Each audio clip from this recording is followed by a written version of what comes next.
let's just go across to Piruz Khambatta. Piruz Khambatta, again, it's always great to have intentions, but we are still missing the numbers to actually derive conclusions that this government is seriously committed to ensure that this is a growth focused or a job focused budget. Doesn't seem to be too much concrete evidence of that at the moment.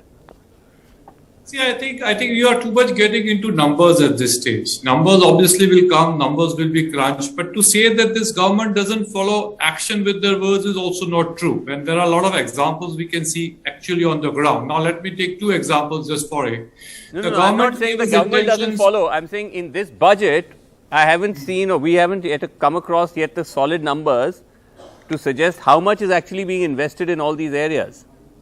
No, that's what I'm saying. I'm sure we will see the numbers, but to say that they are not following up with action on what they say may not be completely true. And I was just giving two examples. For example, the Atmanirbhar Bharat package, which was talked about when the COVID pandemic was at its peak.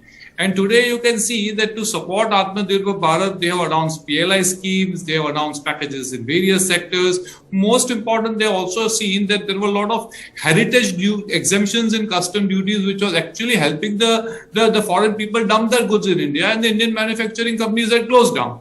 So the truth is that I always believe that we should support Indian manufacturing for Make in India and Atmanirbhar Bharat. So they have phased out most of the duties and are going to phase out. Even the things which were not touched earlier, capital goods have been touched, and they are saying, okay, we'll phase out duties there. And I think that is a good news for Indian companies who can manufacture those products, but there was no level playing field. Now there will be level playing field. So that is good news. Number two, I always believe that SEZ was one of the best policies in the earlier ages for export growth. And now the fact that SEZs are going to be revived along with the state governments is a very positive news. The fact that now GIFT City is going to be the fulcrum for the financial sector services exports in a major way, and the fact that education also is allowed there, I think that is also walking the talk. Now let us look at the commitments in Copenhagen in terms of sustainability that are being followed up with actions on the ground. Now they are talking of green bonds to fund infrastructure in this sector.